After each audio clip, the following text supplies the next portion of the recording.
Ranieri tries one!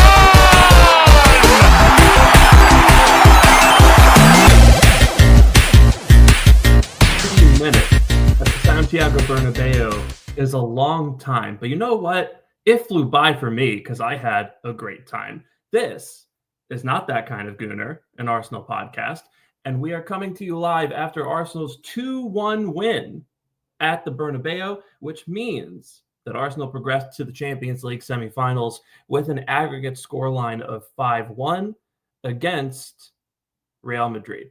And we're going to talk about that, and we're going to get into individual player performances, and we might look ahead to PSG as well. And I'm just realizing now that my microphone is not plugged in, so sound quality might be a little off.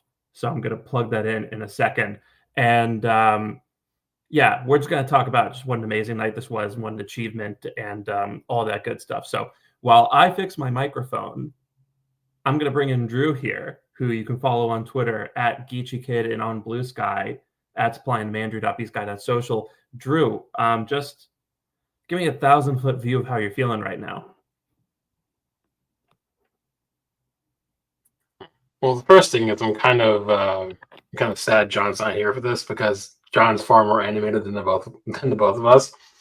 So seeing his reaction to all this would have been nice. But how I'm feeling is this is going to come off really, really cocky, and I probably don't even really care, but not surprised in a way. And what I mean by that is I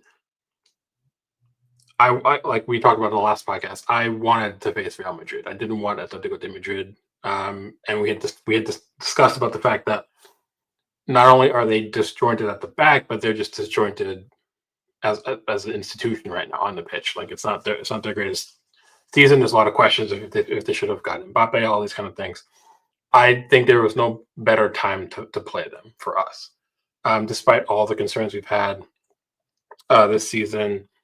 Despite the star power they do have, matchup wise, I thought this was the right one for us, and I'm just happy kind of proved correct. But despite that, I'm still kind of over the moon because only English team to ever beat Real Madrid twice at the Bernabeu. Only English team our only third appearance ever in the semifinals of the Champions League. Undefeated against Real Madrid since we've faced them in Europe. Only team to do that, by the way. Yes, correct. And there's all these little mini talking points that kind of highlight just like what a monumental achievement this is for us. Maybe not in the grand scheme of football, sure, but that's not my concern.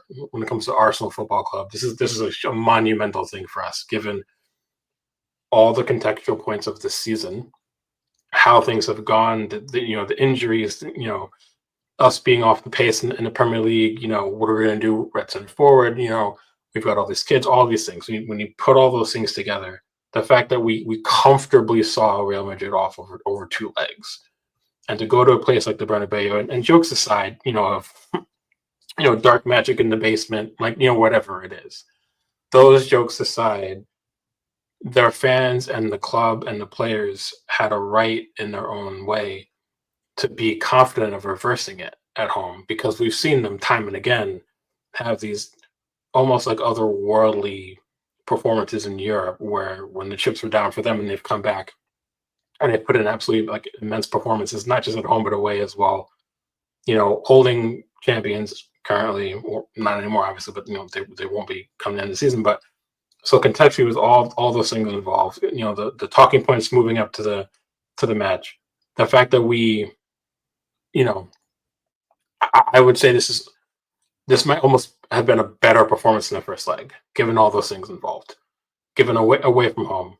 The fact that Mikel Moreno is still putting up the numbers he's putting up, the fact that we don't have a center forward still, Saka coming back and scoring, and then also missing a penalty, and giving Madrid so much momentum at home. And it could have been such a different story, but the biggest thing for me is it shows not just the progress that we've had under Arteta, but it shows the maturity that the team have had, and that like the maturity how it continues to grow under Arteta. Because if we think back, if this happened last season, the season before, that under Wenger, if that missed penalty could have deflated everything and given Madrid that one goal. And if Madrid scored a goal, I think we would have been in trouble. If we went 1-0 down, would have been maybe a bit of a different story. I tweeted going into halftime 0-0. I think at that point it was a guaranteed. I thought it was close before, because how often have we given up 3 goals in a match under Arteta? It's rare. The last time was what, a year and a half ago? Or we're going to that, yeah.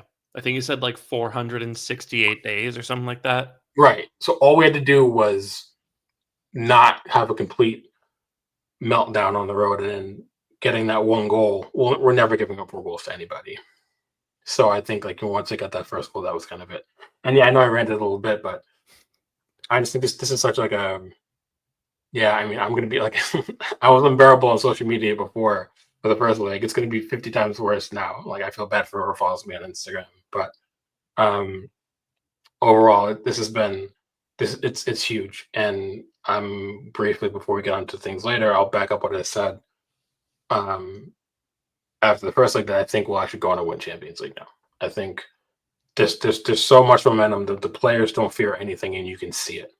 To go with such confidence, which is a young group of players, to go with confidence to Madrid, reverse it, keep them quiet. And there's so many data points as well we can talk about later, but it's huge. And yeah, I couldn't be happier. So. Yeah, I mean, once you've walked into the Bernabeu and did what we did today, I mean, that's kind of it, isn't it? Like that's the pinnacle of pressure in football.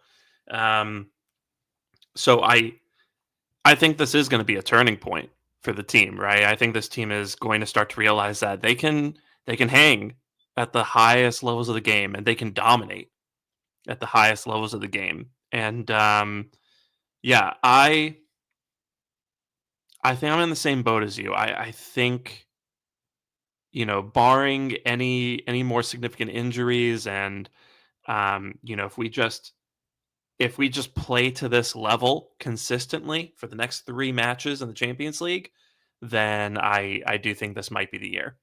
And yeah, I'm just before we kind of get into risers and fallers and specific performances and all that, I'm just so proud, because I was just the build up to the match, right? You had this week-long Real Madrid psyop going on, where every 45 seconds, La Marca or Cope or some Real Madrid affiliate, or Chiringuito or some Real Madrid affiliated journalist would come out and say, the players think they can come back. The remontada is on. Ancelotti is wearing a wool coat on Wednesday because he believes that they can turn the score around. It just, they built up all this pressure to the point where when the match kicked off, I'm not going to say terrified, but I was really nervous, because they built up this legend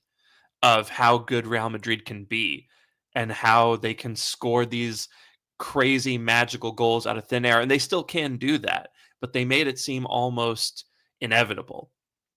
And we walked in there and showed that it is very far from inevitable. So it was a really excellent performance. I think the players are really going to take a lot from this moving forward. And we have PSG up next in the semifinals, and then after that's going to be one of Inter and Barcelona. And I was talking with my dad on the phone earlier, and he asked me, he was like, why are Arsenal playing so well in the Champions League and they haven't had like the best season in the Premier League? I was like, well, because all these teams play us. 30 of 38 games in the Premier League, we have to break down a low block or a mid block, right? And we have to, there's 82 guys inside the opposition penalty area, and we have to turn a half volley worth 0.03 xG into a goal. And there's just not that much space to operate, and we don't have the personnel to pick those locks right now, unfortunately. But in the Champions League, Real Madrid, they think they're demigods. Of course they're going to come out and play us, and they're going to leave all this space. Barcelona, probably the same way. PSG, same way. Although probably with a little less ego at this point in their in their cycle. So, I just think it's very smart and very savvy and very pride inducing how we have used that to our advantage and how really come in here and done the job so far. So um, let's move on to the risers really quick. So you and I are going to do two each, just because I think there's that many good performances in the match. So floor is yours. Who is riser number one? Oh, I think you're on mute. I sure am. Probably Martinelli. I kind of feel like we've gotten sucked into a lot of conversation about it on the podcast. There's obviously a lot of social media discourse about what business we're doing in the summer. A lot of people feel like we're going to go for a left winger, and we still may do that. But Martinelli, in recent weeks, has shown, he might be capable of recreating that season. What was it 2 years ago when he was absolutely on fire in the final third? Yeah. It shows how important his work rate is to the press and to the way we play. It shows he's still a very big attacking threat. So I think for me, he's got to be one. And yet, not make the mistake about that second goal came later in the match, but it showed the type of goals that we need from him. Also, it shows the type of goals we are capable of scoring when we want to play direct, and we've talked about it before as well. It might be time to tweak the system just a little bit in Europe if we want to go on and try to win it. It shows we can play direct, we can utilize his pace out wide on the left. So for me, I think he's hitting up at the right time, and unfortunately, it didn't happen, for a myriad of reasons in the season in the Premier League. But in regards to Europe, him getting hot right now would go a really, really long way to counteract the fact that Havertz might be back for the final, but obviously he's not going to be. I think he's definitely one for me, I would say, for sure. So yeah, I mean, he ran his socks off in both legs. He and Saka both, I think, were terrific in terms of tracking back and doing the defensive work. But just recently in general, I think Martinelli has really played with a lot more confidence and I think decisiveness on the wing as well. I think that's kind of the thing he was missing. It just felt like sometimes he'd get the ball and he'd dribble into a bit of a roundabout and get cornered by two defenders, and then he wouldn't have anywhere to turn and he'd lose the ball. And he'd just go down these cul-de-sacs instead of actually doing something with the ball. But in the last, I'd say, month or so, he has really looked to do one of two things when he's on the ball: either drive to the byline and cut and play a cutback, or cut inside and see if he can combine, or play across, or even a couple of times he's taken a shot from that half space. So he just looks more confident. I think someone finally sat him down and reminded him what his talent is. That's probably Carlos Cuesta's doing, but anybody at the club really could have been responsible for that. My money is on Cuesta anyway. I think it was great, and just that goal, I think that's a really nice clean finish. Didn't overthink it, didn't scuff his contact, ran in really nicely. I think that was Fran Garcia. I'm not overly familiar with the left back that Real Madrid subbed on. Who, by the way, looked like he kind of gave up on the play at the end. But it was just a great goal, great run from him, and overall really, really impressed by that performance. My first riser is actually going to be the guy who played that pass to him, which is Mikel Merino. And I've said at times, I've written at times, that I somewhat regret the Merino signing, and I think it's time to retract that statement because because he came in as an 8, and I was looking at Desiree Doué and Xavi Simons and other 8s like that in that position who I thought could have been very useful to us this season, but any player who has a goal and 2 assists over 2 legs against Real Madrid, that's a player worth having on your team. And especially tonight against Madrid, I just thought he was so well. First of all, he ran like crazy as well. He covered so much ground. He was dropping in defensively and kind of just chasing Madrid players all over the pitch. But also he was, working, I think, really well in tandem with Odegaard on the press. I think Odegaard kind of was the one who ventured forward and actually pressed the keeper. But I think Marino did really great in that regard as well. And in possession, he just really did a good job of being a focal point on offense and serving as kind of that target man for Raya to launch the ball toward.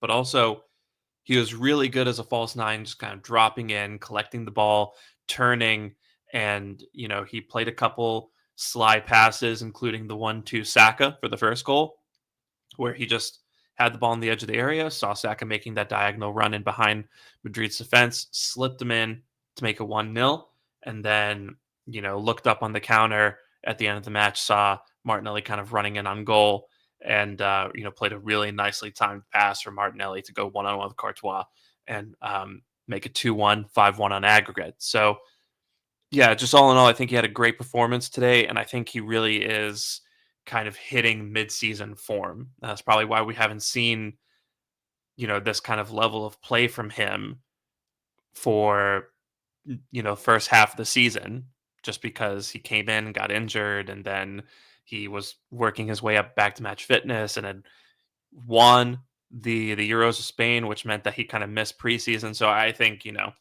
now we're really getting him at 100%. And I'm really impressed with what he's showing at that level. Yeah, no, I don't have much more to say, but I think it's a good point to mention the fact that because he played with Spanish Euros, he had no preseason for us and getting injured, and I don't think a lot of, and this isn't to have a go at fans, but I do think sometimes people forget how long it takes to build your fitness under the best of circumstances, let alone after being fit from a tournament and then falling off a cliff due to injury and then having to start from scratch. And I think Doc, kind of alluded to it when we had him on as a guest, but it takes weeks, if not months. And the fact that when he was finally fit, he wasn't getting consistent minutes as well, which means it prolonged the length of which it took for him to get up to that point. Now that he's playing week in, week out as a center forward, I think you're right. We're seeing more of what we expected from him when we made the signing, or those of us that were happy about it probably expected. There's a few people I know who are very embedded in Spanish football, or at least know people who are. And I mentioned Tom Canton a lot. He's one of my close friends, and he had done a preview on the Marino signing for his podcast in the summer, and he was thrilled about it. As a utility player, as someone who comes in and helps the system. Kind of an under the radar signing, and that's proving to be correct. And it's hilarious to me because he's doing it as a center forward, a position which he's not ever played at the professional level, and he's outperforming. Currently, the center forwards we do have, and also center forwards he's playing against. He had a higher XG than Kylian Mbappe across 2 legs in Champions League. I mean, he's scoring more than some of the best center forwards in Europe right now. Yeah, and that goes back to what we said before in the last podcast. It was the time before that, where it just shows you where this club can go under optimal circumstances when we finally do get a center forward in the summer, and kind of the expectations building around that now, which could maybe bite us in the leg depending on what we do in terms of business. But that's a whole other topic around the time. But yeah, it's hard to speak against how week in, week out he's also showing his worth, and it's also going to bring us that kind of quality and depth that we're going to want starting next season, because obviously he's not going to be starting at center forward next season. He's arguably not going to be starting in midfield, depending on who bring in Vivendi, obviously, but we can look in certain matches and hopefully have much more faith in terms of rotation when you can bring him in off in a cup match, or kind of I wouldn't call it dead rubber, but if you need to rotate against whoever it is, whoever gets Leeds get promoted next season. If we had Champions League match midweek and we need to rotate, you can start him and you're going to be happy with it, and that's kind of what you want. So yeah, I agree with you. I think he deserves to be a riser again because he's been a riser a few times for us on the podcast. And it's hard to kind of like stop singing his praises at the moment because he's been absolutely immense. And I also love the fact that he's taken so quickly to what it means to be an Arsenal player. Does that make sense? He's fully bought in with the manager, with the players. He seamlessly transitioned from going from La Liga, coming into the club, and despite deal with that injury, he looks like he's been there longer than less than a season. And I think that actually speaks to what we have going on behind the scenes as well, off the training pitch, also on the training pitch, during matches, just how all these players it feels like they've been there for much longer. That's really important. And it gives me confidence moving forward in the summer that I'd expect almost similar responses from players. It also shows why we're so picky about bringing players in. Almost guaranteeing that these players will really truly fit everything we need in terms of personality, character on off the pitch, how they meld together into the side. That is proving equally important right now as we push, for in Europe right now. So Yeah, and just one more point before you get on to your second riser. Kind of looking ahead to next season when we hopefully do bring in a striker and Havertz is back to full fitness. We'll still probably have Jesus, and we may or may not have Trossard on the books as well. But it's nice to know that if shit hits the fan again in terms of injuries, we've got one more guy who can play center forward at a very high level. And, that's just very reassuring. Yeah, no, I agree with you 100%. Yeah. All right. Who you got for riser number 2? I mean, it's going to, it's not surprising, but probably Kivior. Yeah, I feel like the fan base is so down on him for a while, rightly so. But to come in and perform to the level he's performed in, basically, like you're taking something out of the freezer, not even giving it time to defrost. You're throwing him right in, and he's done it so well. And obviously, Real Madrid has our own problems, but this is a player we're probably looking to shift in the summer, most likely. He's got all these links with like Dean Huijsen and all that kind of stuff. But he's come in and he's performed so well against arguably the best fronter in Europe, bar Barcelona, on form or whatever, this season. And it just shows kind of like the level that we're looking for. Again, similar to Moreno, where you have players now you can trust. And it's a shame that maybe Kivior hasn't performed to this level previously. But I like the fact that he's doing it now. And someone had tweeted, I forget who, but I retweeted on Twitter earlier, where no matter what happens, if he stays or if he goes in the summer, the fact that he's left such an important imprint on the club, despite knowing he might be leaving, again speaks to who he is as a player. It does show that there was quality there, and for whatever reason, didn't really come out as much as we wanted it to. That's okay. It's coming out at the time we need it to. Is like, I don't think there's words you can really place on that about what that means, and I think fans will ultimately remember that moving forward and be happy with it. And he's got to be a riser for me. I don't have much more to say because I think his play speaks for itself. But him doing his own for 2 legs, that's been incredible. So, yeah, I think the funny thing about Marino and Kivior is that they're both players who remind you that context is very important in how you evaluate a player. And I was kind of in a similar boat with Kivior where I wasn't sure if he was good enough. When Gabriel got injured, I was very worried about what that back line was going to look like with Kivior in it. But then, he's kind of come out and shown us that if you just have a bit of a runway and get those few games in to just kind of warm up and get back into the rhythm of things and get used to, the left back and the right center back that you're playing between, then, you might have a better player than you expected. in that position, and I think that's proven to be the case with Kivior. And obviously, he's always had the physical traits, right? I mean, the guy is a bit of an athletic freak. Um, Great top speed. I think kind of an issue with him has been his acceleration, but that's a really technical thing. Great top speed. Um, if I remember correctly, he also like registered like a really impressive like jumping height from like a standstill position. The point is, he had really good athletic traits, and this was a guy who knew how to use his body at a high level. Was a great passer on the ball, very secure, especially with his long balls over the top, and he just had some really great qualities about him. But he'd get thrown in for a game or two, and he wouldn't be the second coming of Franz Beckenbauer, and we'd all get on his back for it, myself included.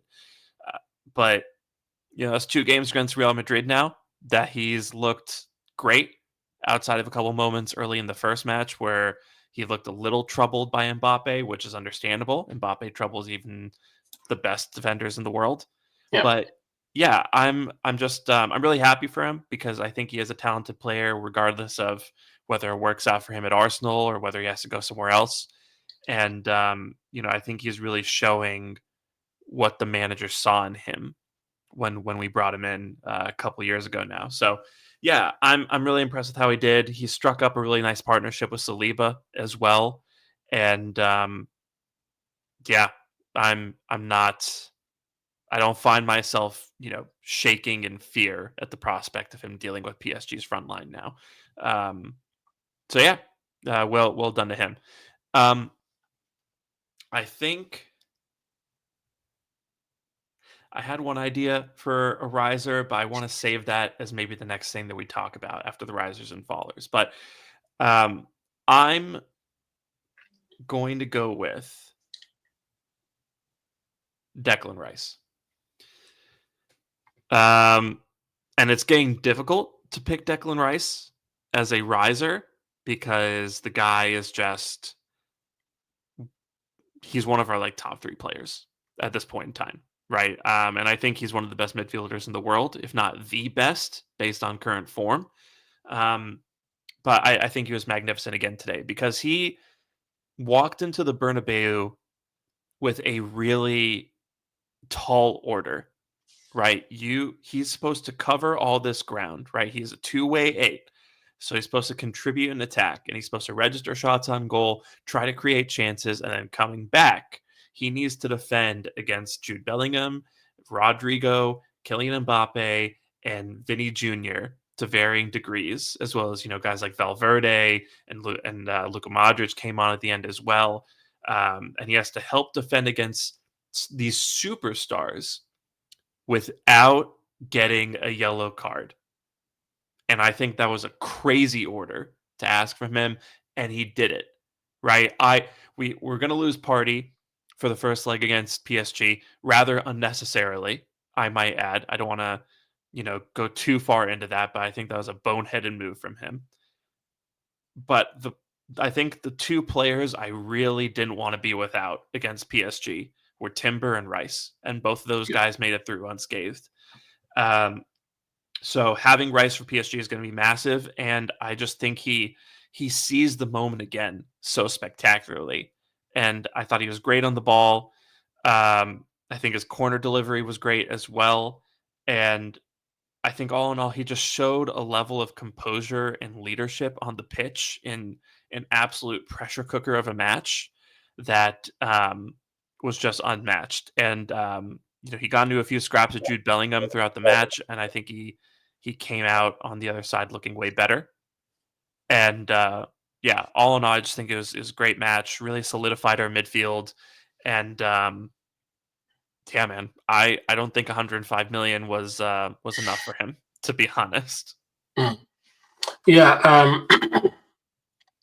I don't have much to say about anything that you mentioned regarding his performance, because I think that sums it up. I think what I would say is that when you spend 100 million on a player, these are the performances you're looking for in the big moments in Europe or in the league, and I think Rice is showing that. And I'm not saying he didn't show it previously, But this is when it matters the most overall. And it's funny because I know Real Madrid got got him on a free, and they brought in Jude Bellingham and all this stuff, but those players weren't showing across two legs all the hype and as holders. And I think for Rice to go in there and show them up, and he's a guy that still doesn't get a lot of respect, whether if it's from on the continent or from Premier League fans in general. West Ham fans still have to go at him every now and then. Obviously, there's some bitterness there, which makes sense.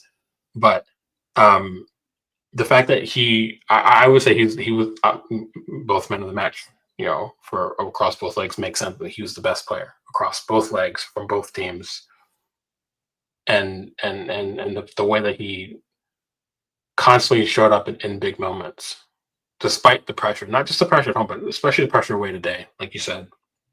Yeah, I agree. I think it showed, again, kind of linking it back to the summer. This is when the club goes out and spends money. This is, I think, why they're so particular about any player they buy, but also when they spend big money, they try to come as close to a guarantee as when we're spending big money. This is what we're spending big money on and for. And the fact that Rice is kind of laying down that gauntlet now, I think is really important, not just for him, but for the team collectively and moving forward, and for the rest of the tournament, no matter how far we go. But I agree with you. I think he's definitely top 2 or top 3 players at the club. It's Saka, and then you have Rice, Saliba, Gabriel, and that that kind of quartet. I would think are probably the best 4. You could throw in Ryan there, I suppose, but yeah, and he's going to have another big task ahead of him as well, because no Partey, who's been, again, I think he's been really good over the last 2 legs, and I'm not a big Partey guy, but he's played well. So replacing him is going to be interesting, because we might have to ask Rice to drop back and play 6 and drop Moreno back into midfield, and then you start Trossard at 9 or something like that, depending on what we do. Because I don't know if, as much as I would want to move Luis Skelly into midfield, I wouldn't throw Ben White into defense at the moment. I'd rather keep Luis Skelly at left back, because of the data shows he's been the best left back in Europe over the last however many couple months. I don't think you strip yourself of that, especially with the kind of attacking prowess that PSG have. I think you keep Luis Skelly at left back, you keep Timber at right back, and then you drop Moreno back to midfield. Then you have to ask Rice to play a different role now. But in doing that, I have complete confidence that he'll still perform. And that's one of the things that when you pay 100 million, can Chelsea fans really ask that of Enzo Fernandez? I'm not so sure. Yeah. So yeah, I think he's been great. So that means who do you play at 9 then? Trossard? Yeah, I think you're gonna kind of have to. Yeah. Because I don't want a galaxy brain the first leg, because you could do something like move Martinelli there and start Nwaneri. I wouldn't personally do that. I think you leave Nwaneri's energy off the bench for whatever reason you need.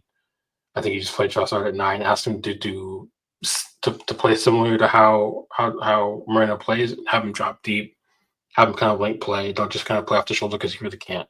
Yeah. And try to create space for Saka or Martinelli to kind of tuck into those left and half spaces and get to the box. That's what I would do personally. I think how we're playing at the back and the midfield is too important. That's such a crux of why being able to go this far in the first place. I don't think you toy with that at the moment. So that's a whole other topic, obviously. But just going back to Rice real fast, yeah, I think he's just been so good. I just don't think people can ever question again if he was worth 100 million. I think these 2 legs showed precisely why he was, and why I think his valuation should be ahead of that comfortably at this point. So yeah, and the whole Rice Caicedo debate, I think, is truly dead. I don't think it was ever a debate, but that's besides the point. I mean, we're biased, of course, but yeah, I think proof's in the pudding. So yeah.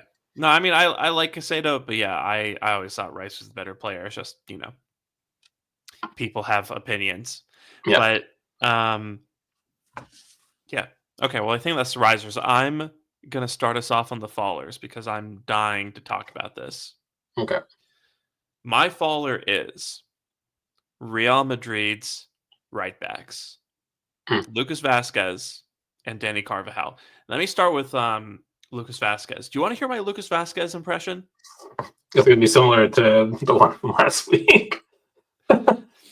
Arsenal only came to the Bernabeu and defended. Okay, it wasn't fair. They didn't give us enough goals. And sure, they had 3 shots at the end of the first half, and we had 0, and they had more XG. But they came to defend, and it wasn't fair. And the refs. Yeah, I mean, it's so Rodri. It's and honestly, a lot of these Spanish players are,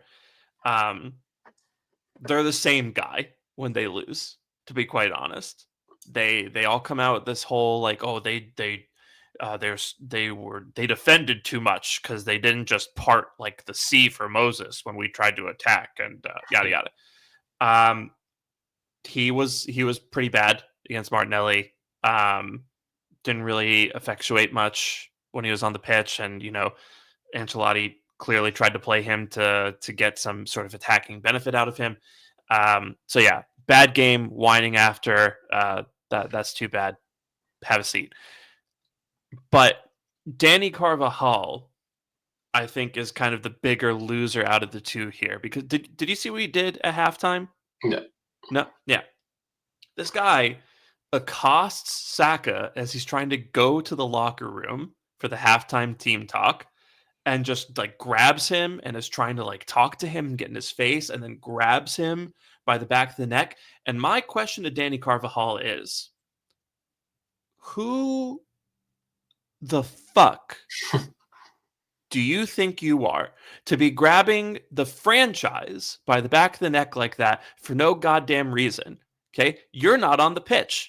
And it's one thing for you to start grabbing players on the pitch like you normally do. You're a pedestrian today. You are a spectator. You are on the sidelines. You are not supposed to be getting involved like that.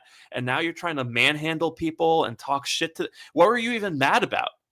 Like, were you that upset about the disrespect from the Panenka that Saka attempted? Like, get over yourself. So that's why. And also, we're talking about the same guy who, like, when he kicked Saka during the Euro finals, like, did the whole like cry more thing that United and Chelsea fans ran with for weeks afterwards. So a nice little added benefit in addition to just watching Bukayo Saka after all these years of seeing him grow as a player, watching him score the dagger at the Bernabeu. It was really nice to also see Danny Carvajal just sitting there, looking like just an idiot after trying to do this whole tough guy act and yada yada. People rate Carvajal a lot. I personally don't. He's a decent player, but if you're a dickhead, that's points off for me, to be quite honest. So, props to Vasquez, props to Carvajal. You both were talking a lot of shit, and you both got embarrassed. Take the L. I know you won't, but yeah, those are two players I really never had much time for, and it's just nice to see them kind of, have the shoe on the other foot. Yeah, I think it just shows like when you have players or clubs or institutions that are very embedded and steeped in their own hype, their own gravitas. Like, they feel like the rules don't apply. And for me, I know it won't happen, but I do think that should be suspension deserving for me. If you're not even on the bench owing to injury, and you try to start some kind of scuffle at halftime with another player in the tunnel, there's got to be something. Like, you have to have some sort of suspension for me. I think that's absolutely crazy. Yeah. But I'm also not surprised, and I don't want to like wax lyrical or turn that kind, but there are so many instances I can think of during my playing and coaching days where when you come up against other clubs, other players, other schools, where same thing, where when they don't know how to act when the chips aren't falling their way because they're so used to the chips falling their way. And you see this across other sports as well. It's just like the fact that we kept it classy. Like, Saka obviously will defend himself and he'll get annoyed about it in the moment, but like he's not gonna like square up he's not going to do a Zidane and headbutt him or whatever it is. Yeah. I think it does show that maturity level that we keep talking about. Like, yeah, we're a younger-ish side, of course, but it just shows that, where our head is always at. And it's always on focus. And I think that, again, speaks to Arteta deserves such immense credit for building a side that know how to carry themselves. And I remember all like the nonsense from rival supporters about like the little gimmicks that Arteta would do. But when you're trying to build mentality and character and like personal like wherewithal and know-how from scratch, basically when he had to come in, you're seeing now what's happened with that, like where that's gone. And it also shows how other players have never really, I can assume at least, have never really had that. And there's that famous video where you had Luis Enrique, when Mbappe was at PSG, he tried to sit him down and like had like a really like tough kind of like one-to-one about his responsibilities as a player. And it shows that those responsibilities never took. He was gone to Real Madrid. He exhibits the same exact problems. You've got questions like I said before when we started the podcast, questions about. I've definitely seen it at work when people are asking him should they have gotten Mbappe in the first place. He makes our press worse. His work rate's terrible. He's only there for the goals. He came because it's Real Madrid. Like, and it just goes to show that even someone like, and obviously he's out the door, so maybe doesn't care, but someone who of the level of Ancelotti is struggling to handle the amount of poor personalities at a side who like just don't know how to act on things. Again, when things don't go their way, you'll see who these people are for real. Yeah. And there's probably a life lesson in there somewhere about when how someone acts when they're not getting their way, or when they want to be childish, when their backs are against it. That's who they actually are. So obviously, like Real Madrid fans aren't going to care. Carvajal's not going to care. Whoever, it doesn't really matter. But for me, it's just a matter of us just brushing it off and moving forward. But it definitely sucks that you would see professionals comport themselves that way, and I'm just happy that we don't have players that act that way. For me, that's all I really care about. It was shocking, and to your point about maturity on the pitch, right? There were, Jude was just shoving people left and right and getting tangled up with players, and I remember a moment where that happened with Rice. And you could see on Rice's face that he thought about it for a second. He thought about like having a go at him. And he's like, nope, I'm going to walk away because that's what they want. I think that happened with Timber as well. And that's why, when Partey got his yellow card for having a go at Rudiger, Rice pulls him aside for a hot second. It's like, what's the matter with you? Like you're not playing against PSG now. Like I hope that was worth it, So yeah, it's just I'm really proud of that. I am that is a really good point of just how like Arteta has gotten these guys to conduct themselves on the pitch and to remember that there is an ultimate goal that is more important than coming off as looking like the tougher guy in any sort of clash. So who you got for your riser, or sorry, your faller? There's a few. It's not going to be an Arsenal player. As much as I would like to say Mbappe, I think I've talked about it enough. For me, probably Bellingham. And it's tough for me because, like, for those that know me well enough or have followed me for a long time, I'm very like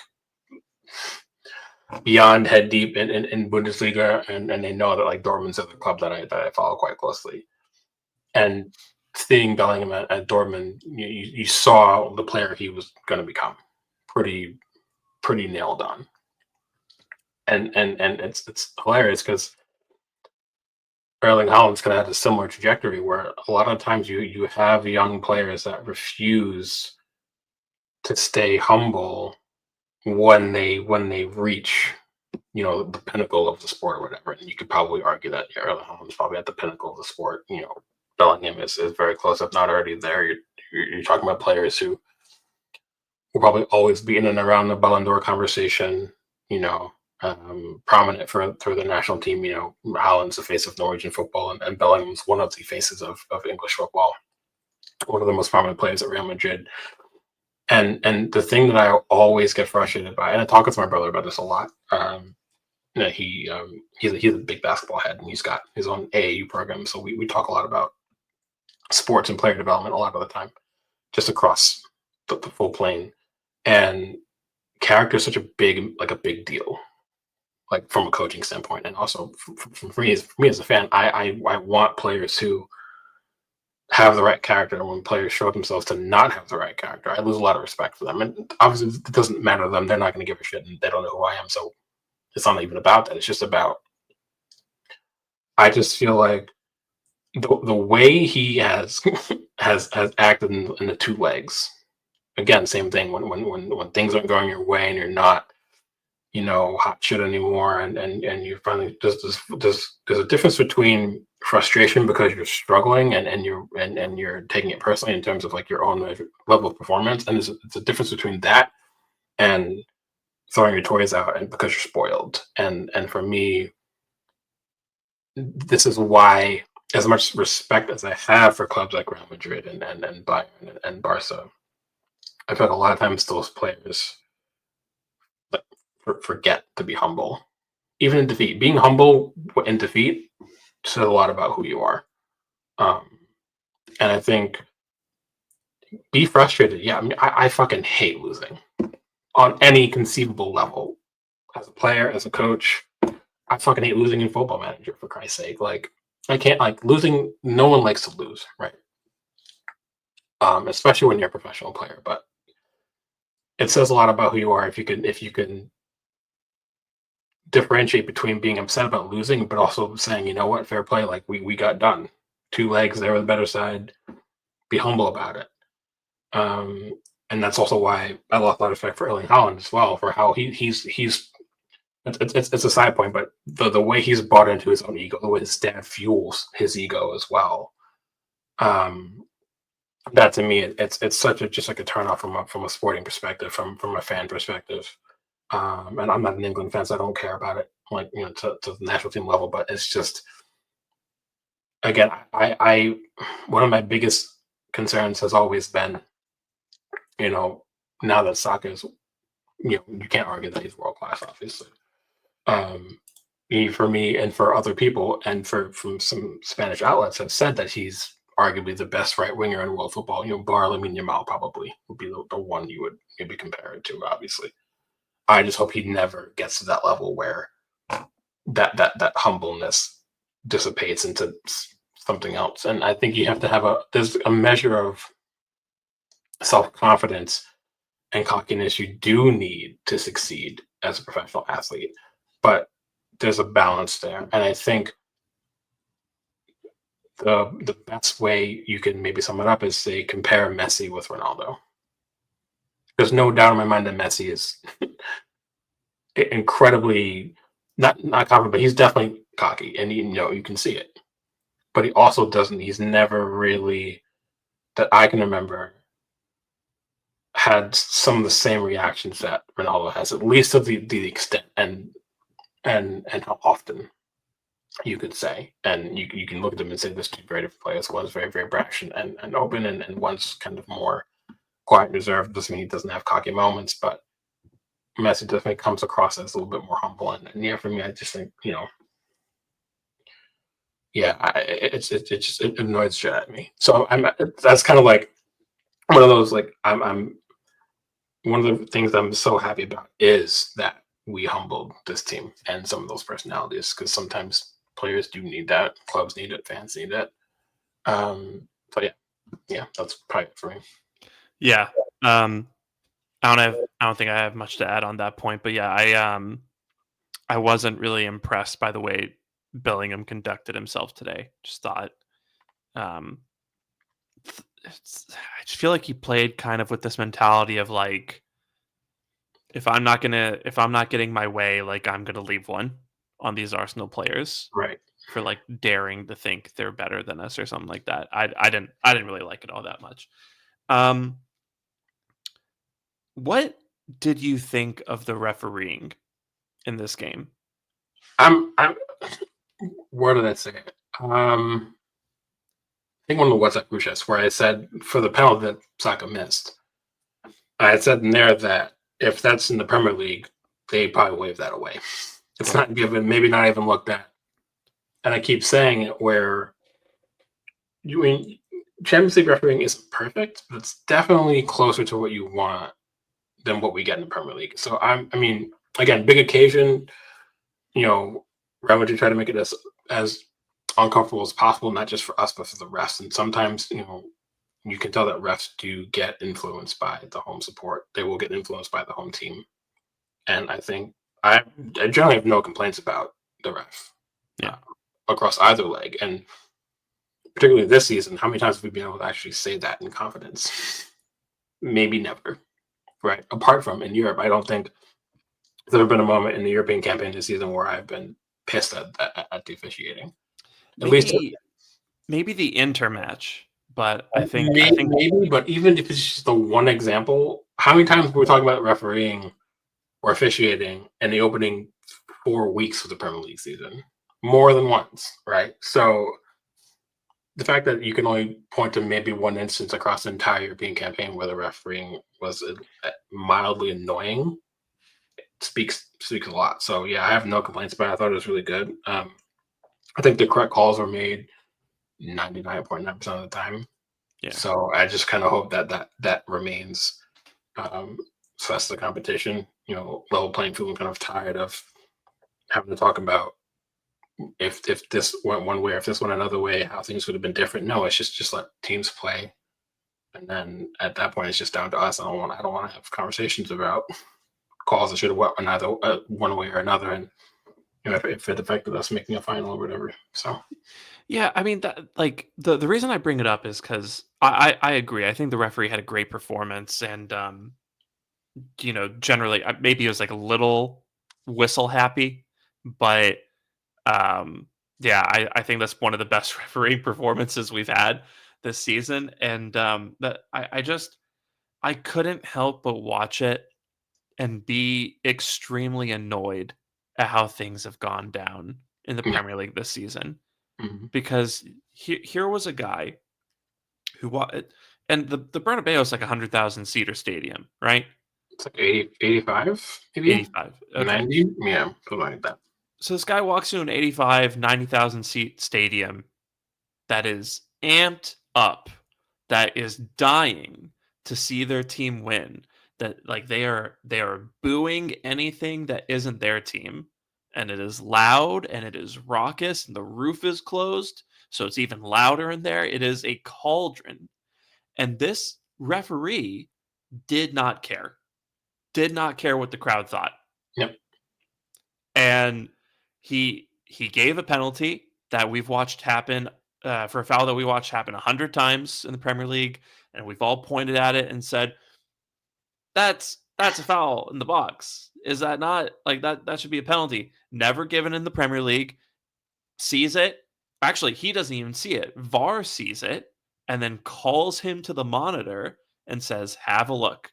And he has a look and he's like, "You're right. That's a penalty." Gives us a penalty. And then on the other end, Mbappe does his damnedest to earn a penalty for Real Madrid, right? And does this little act. Referee calls it a penalty, and then VAR once again, even though it's for 5 minutes, but VAR looks at it and runs back the whole play. They call him back to the screen. They say, "We think that's an offside." And he looks at it and he's like, "You're right. That's an offside." And the Madrid players tried over and over and over to win these calls, and the referee was getting booed. And Michael Oliver or Anthony Taylor or whoever would have pissed their pants 18 minutes into this game, and they would have done whatever the crowd wanted them to do, right? Yeah. And they would have made some ridiculous little call to hand the match to Madrid, and then we'd get called ill-disciplined and yada yada yada. And I was just it was so refreshing to watch a referee who didn't bow to that pressure, and to watch a VAR team that actually had the balls and were actually adults and competent enough at their jobs to call their mate over to the screen and say, "Hey, we think you got this one wrong." Right? In England, It's just good process, boys. Even if it's the worst penalty call you've ever seen in your life, can't embarrass my buddy on national TV. Right. So, Saliba accidentally making head-to-head contact with Joao Pedro. Yep, that's definitely a penalty. Lewis Skelly tripping a guy outside of their own penalty area. Yep, definitely a red card. And that's it. End of story. But here in the Champions League, in the quarterfinal at the Bernabeu, when Real Madrid have to win, this referee is like, nope, I'm not giving you a penalty just because you want it. I'm not, and VAR is saying you have to come change your decision. And so, yeah, sorry if that's just a little bit of a rant, but just. No, it's not a rant. I think it's important. I mean, we've talked about this too. I would rather the system take 5 minutes to get the right call. Yeah. And that's when I highlighted the fact that I'm a big hockey guy, and you'll see, like, they'll call like the Toronto War Room or whatever, and they'll get on the phone, and they'll have like a 5-minute conversation sometimes while they're reviewing their footage to make sure that they're coming as close as possible to making the right call. I would rather that, and then I'd rather have the extended stoppage time added on after the fact later. I'd rather the call be correct. I don't care about added time. If it takes 5 minutes, then we deal with 5 minutes of added time or whatever. I would rather the calls be more accurate, and then you just play out whatever. Yeah, that's been allotted, and then because then you're not having to worry about it. It's just you're gonna play 45 minutes anyway, right? So yeah, I mean, no, I wouldn't call it a rant. I think most, if not all, fans would agree, not just Arsenal fans, but how many Premier League fans are frustrated with officiating this season in particular, even going into last season. Certainly the last 2 years, there's been so many conversations about, the standard, and we should be, the Premier League should be hiring refs from abroad because the standard is clearly better, and now you have semi-automatic offsides actually doing a really good job since it's been introduced. And just there's no reason to be the lag between the Premier League and the rest of Europe is comical. And I think yet again it shows that when the process is not just done right but done well. I don't care if they stick to the process. You have to do the process correctly and well for it to matter. So the fact that they're doing that, that's to me, that's all that matters. Also, the process probably isn't whatever the referee calls, that's the call, and we're not going to change it. Right. Exactly. Yeah. Yeah. So I just kind of wanted to have a quick conversation about that, just because it's just so good. It's so good. It feels like I've been eating at McDonald's for 7 months, and then someone took me to a Michelin star rated steakhouse downtown, and my mind is blown. And I just yeah. So take notes, PGMOL. Fix up. Hire that guy. That's what you should be doing. Stop hiring people from Manchester. Before we get out of here, I think we should probably just take a quick look ahead to not Ipswich, PSG. Yeah. That's who we have up next in the Champions League. That's who we have to get past if we want to make the final. And they beat Villa. Well, it was like 5-4 on aggregate. Mm-hmm. Yeah. And I think that match is really pertinent to talk about, right? Because on the one hand, PSG, they got it right. They finally got it right. They ditched Mbappe and Neymar and Messi and all that, and they went and started buying up really exciting young talent very smartly. And now they have a team that's, Vitinha and Desiree Doué and Nuno Mendes and Dembele and I'm trying to remember that 19-year Barcola, the guy that you constantly love. Yeah. Barcola. Yeah. Who else? There's that one like 19, 20-year-old midfielder that they signed from Portugal. Something Neves. I don't remember. Is it Pedro Neves? No, I think it's Pedro Neves. Anyway, it's not important. But that guy that they signed, I think, was playing for Benfica when they signed him. And it's just an excellent young core of players, right? So they have a bunch of talent. They're going to come at us all guns blazing. Dembele, I think, on form, it's Lamine Yamal, and then Saka, and then Dembele. That is your top 3 right wingers in the world right now. They signed Kvaratskhelia since we played them last in the league phase, so they've upgraded there in attack. It's going to be very difficult. But João Neves, by the way, I don't know why I forgot that, but there João you go. Neves. Okay, I wanted to say João Neves, but I don't. I felt weird just being like Portuguese guy João. Always trust your gut. Yeah. but yeah, I am like obviously like this is not a team to take lightly, but on the same kind of like in the same breath, these guys walked into Villa Park with a 3-1 lead, and we thought this game was pretty much done and dusted. And then they took a 2-goal lead at Villa Park to make it 5-1.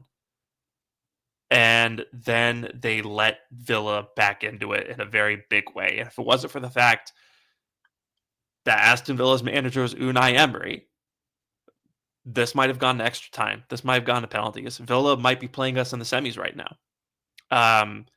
And so I think what that shows me is that this team can be gotten at. And obviously that midfield is very technical. It's not very athletic. So I don't think, as long as we can deal with the quality that they have on the ball, that's not a midfield that can keep up with, Party Rice Odegaard or Rice Marino Odegaard over the course of 2 legs, right? And it's not a defense that scares me particularly. So I think it is something that Saka and Martinelli and whether it's Trossard playing center forward and Marino's playing center forward can cope with. And Donnarumma is a player who can have his off games and can make his errors. So it's just one of those things where honestly I think this is the type of team that we're playing here on out.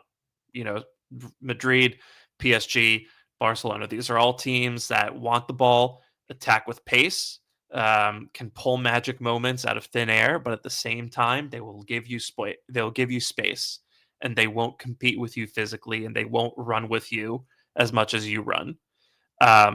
So I think kind of with that in mind, I like our chances. And you and I have both said about an hour ago that we think Arsenal are going to win the Champions League.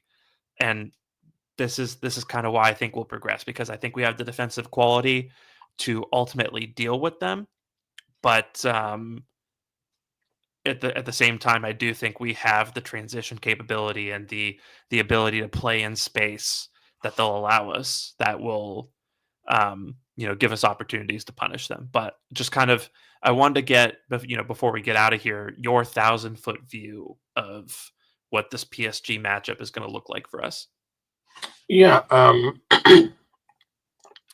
mean, I again, I got someone. It's going to be weird to say, but I'd rather play PSG than Aston Villa, because similar to Real Madrid and Atletico, I'd rather play a team that we know can be open at the back. We know we can actually attack. We know we're not going to face a deep block.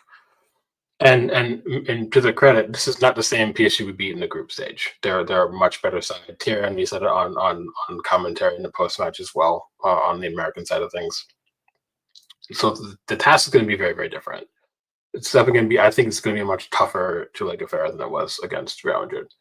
But that said, I do think we'll progress. I don't have like many more initial thoughts on it. I just kind of feel like PSG doesn't scare me nearly as much as either Barca or Inter, for different reasons. Yeah. No, I just said before that I feel like we can and will go on and win the competition. PSG definitely scare me less than Barca and Inter. And there's been quite a few times this season where they've not looked good at the back. They struggled against Dunkirk in the Coupe de la Ligue, even though they went through. You can get at them. They also have a lot of younger players too, so they're going to have step up in big moments as well. There's a lot of maybe similar questions that they're going to face that we're also going to face. So I do think it's definitely a more even match than maybe fans will give it credit. And I do think it's important to remember that this isn't the same side we played before. they are very, very dangerous. If we give them the ability to really hit us on the break. And again, same thing with Real Madrid. If you gave Real Madrid consistent chances to get at you quickly on the break, they probably would have gotten goals. PSG, same thing. Kvaratskhelia, he's been undershadowed by Dembele this season. Obviously, the rise of Desiree Doué, Barcola even, but he's capable of things that are greater than all of those players. I think for me, talent-wise, he's probably the best attacking player they actually have, even though he's still betting into the club. He's such a difference maker, so it's a huge task for whoever is at right back. I do think that we have to be even more switched on against them than Real Madrid. And it's funny because the one time we slipped against Real Madrid scored, the Saliba mistake. We have to make sure like moments like that cannot happen against PSG. I do think we can win that midfield battle, but we have to be as clinical, if not more clinical, against PSG. Because if you really think about it, 5-1 aggregate against Real Madrid, 2 of those are free kicks of a nonsensically small XG. Yeah. The goals we scored today are what we're really capable of, and I do think chances like that will present themselves against PSG, but I don't think we can really bank on like the Declan Rice worldie or brace of them. But I think we'll come away with it. I think it might require extra time. It might even require penalties, but I do think we'll see it over the line. But it's going to be. I think it's going to be more entertaining, certainly than Barca Inter, because those are 2 very contrasting styles, and we played in during the group stage as well. When they want to, they can be so frustrating to play against. So yeah, I'm looking forward to it. I think again, it's a big night, but there's also pressure PSG as well because they need to go on and win Champions League for themselves too. So I think it's 2 teams who are looking at something that they've been missing out for a long time. So I like the storyline there as well. But yeah, I don't have many more thoughts apart from that. But I do think we'll get through it. But I mean, I was on my seat today before Saka scored. I think across both legs against PSG, it's going to be much of the same for both legs. I think it's going to be very, very tight too. So yeah, we'll just have to see. Yeah, I mean it's the same story where Yeah. you gotta go to PSG with preferably like a 2-3 goal lead. Yeah. But definitely go there with a lead. And yeah, we'll see what happens. I think also maybe another thing kind of in our favor is again, this is a very young, inexperienced team, filled with players who haven't necessarily played at this level before, haven't progressed this far in the Champions League.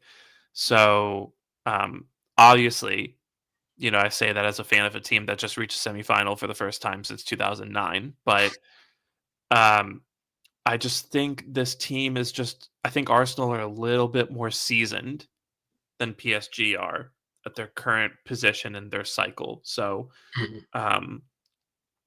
maybe that'll prove to be a benefit. But yeah, we'll see what happens. We've got about 13 days before we play that match. And yeah, I'm just so excited. And Same. I'm proud, and I want to win the Champions League. But whatever happens from here on out, I've seen enough this season. Yeah. I've seen enough to come away this season knowing that this was a good team, and knowing that if they had been fully allowed to, they would have done something special in the Premier League as well. You got anything else before we get out of here? No, I think it's a good way to sign up and end it. Yeah. Well, let's get back to celebrating. And I'm not going to sleep tonight, but I have to work tomorrow, so yeah. I'm going on a bachelor weekend tomorrow, so I will have 2 reasons to drink. But thank you for being here. Thank you for listening to Drew and I just soak in the moment and enjoy the fact that we slapped Real Madrid 5-1 aggregate in the Champions League.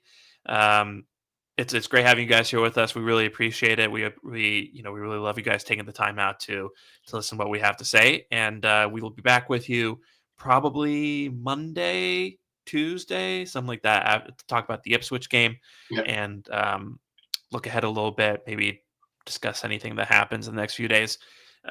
So we'll chat with you then. That's Drew. You can follow him on Twitter at GeecheeKid and on Blue Sky at supplyandandandrew.bsky.social. I'm Sham. You can follow me on Twitter at Shamsdale and on Blue Sky at shamsdale.bsky.social. You can follow the pod at NotThatGooner on Twitter and notthatgooner.bsky.social. You can follow us on Instagram at NotThatKindOfGooner. Subscribe to us on YouTube at NotThatKindOfGooner. If you got any questions, thoughts, comments, suggestions, you can email us. Email is in the show description and the episode description, so feel free to check that out. And shout out to the Hooligan Soccer Podcast Network that we have become a part of, and we're looking forward to what the future holds in that regard as well. So thank you for being here, and get back to celebrating. Like I said in the previous episode, enjoy it. And we will talk to you after, hopefully, we beat Ipswich and don't really embarrass ourselves after this really nice moment. So until then, take care and bye. Bye.